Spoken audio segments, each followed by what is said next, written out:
তুমি যদি সেটা দেখো যেটা আল্লাহ তোমাকে দিয়েছেন, তাহলে তুমি কখনোই সেটার জন্য চিন্তিত হবে না যা এখন তুমি চাচ্ছ। কেননা যিনি না চাইতে এত কিছু দিয়ে দেন, তারপর তিনি কিভাবে সেই দোয়াগুলো কবুল করবেন না যেটার জন্য তোমার মন সেজদাতে কান্না করে। আর অন্য কথা যে আল্লাহ খুব কম মানুষের অন্তরে দোয়ার খেয়াল আনেন, না হলে মানুষ চিন্তিত হয়, কান্না করে।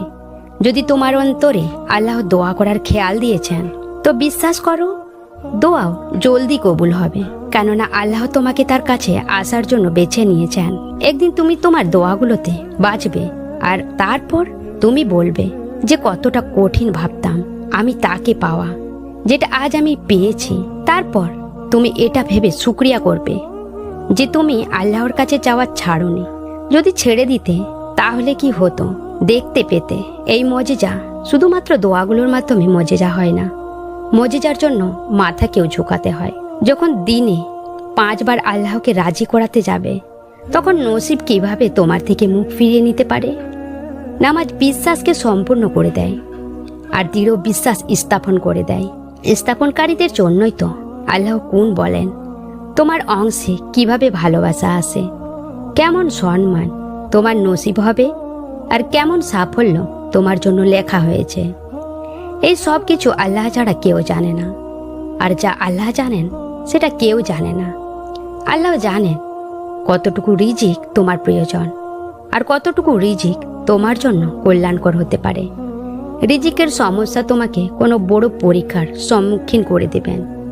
হতে পারে দুনিয়ার ভালোবাসা তোমাকে বড় বিপদে ফেলে দেবে, আল্লাহকে ভুলে ফেলে দেবে, আল্লাহকে ভুলিয়ে দেবে। এজন্য যে কোনো পরিস্থিতিতে আল্লাহর শুকরিয়া আদায় করা উচিত। কেননা শুধুমাত্র তিনি আছেন যিনি আমাদের সাথে আছেন। অশান্তি তুমি নিজে তৈরি করো যখন তোমার এই ইলম আছে যে সবকিছু আল্লাহর হাতে আছে, আর সবকিছু তেমনই হবে যেমন আল্লাহ চাইবেন। তো নিজে কষ্ট পাওয়াতে অথবা চিন্তিত হওয়াতে কি হবে? তোমার কাছে 2টি রাস্তা আছে।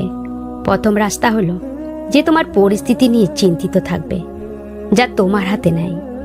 আর অন্য রাস্তা হলো তুমি দাঁড়িয়ে আছো জায়নামাজ বিছিয়ে, আর আল্লাহর কাছে সাহায্য চাচ্ছ, যার হাতে সমস্ত জিনিসের নিয়ন্ত্রণ আছে, যিনি তোমার রব। ফয়সালা এখন তোমাকে করতে হবে। তুমি এই আশাই রাখতে পারো না যে প্রতিটা মানুষ তোমাকে পছন্দ করবে, আর না তুমি সবাইকে খুশি করতে পারবে। এখানে তুমি সেই মানুষদেরকেও পাবে যারা তোমাকে ভালোবাসে, আর সেই মানুষদেরকেও পাবে যারা তোমাকে ঘৃণা ও হিংসা করে। মানুষের ভালোবাসা আর ঘৃণা দুটো থেকে সরে এসে তোমাকে আল্লাহকে রাজি করাতে হবে, মনোযোগ দিতে হবে আল্লাহর ইবাদতের দিকে। আমাদের কষ্টের উদ্দেশ্য মানুষকে রাজি করা কখনোই ছিল না। মানুষ না কখনো কারো উপরে খুশি হয়েছে, আর না কখনো রাজি হবে। এজন্য তুমি তাকে রাজি করাও যাকে রাজি করানোর জন্য তোমাকে বানানো হয়েছে। নিশ্চয় আল্লাহকে রাজি করানোর জন্য তুমি যত খুশি পরিকল্পনা করে নাও, তুমি সমস্ত হিসাব নিকাশ করে নাও যে কিভাবে সবকিছু করতে হবে আর কখন করতে হবে। কিন্তু তারপরও এই জীবনে সবকিছু তোমার পরিকল্পনা আর হিসাব নিকাশের মোতাবেক হবে না। দেরি হবে, বাধা আসবে, আর কখনো কখনো সবকিছু পরিকল্পনার একদম উল্টো হবে। কি করব আমরা? এটার সমাধান কোরআন আমাদেরকে দিয়েছে, আর সেই সমাধান হলো যে এখন আমাদের আল্লাহর উপরে পুরো বিশ্বাস রাখতে হবে। আমাদের বিশ্বাস রাখতে হবে যে আমাদের এই আপ্রাণ চেষ্টার পরেও আমাদের দ্বারা ভুল হতে পারে, কিন্তু আমাদের রবের ভুল হতে পারে না। আল্লাহর পরিকল্পনা ত্রুটি মুক্ত। এজন্য আমাদের নিজের পরিকল্পনার চেয়ে বেশি আল্লাহর ফয়সালার উপর ভরসা রাখতে হবে। কেননা আল্লাহ আমাদেরকে সঠিক পথে নিয়ে যাবেন, আর আমাদেরকে আমাদের উত্তম মঞ্জিল পর্যন্ত পৌঁছে দেবেন। আর যারা আল্লাহর উপরে বিশ্বাস রাখে তাদের নিকট আল্লাহর চেয়ে উত্তম ফয়সালাকারী কেউ নাই। এই দুনিয়ার ভালোবাসা ওই দুনিয়ার চেয়ে পরও না।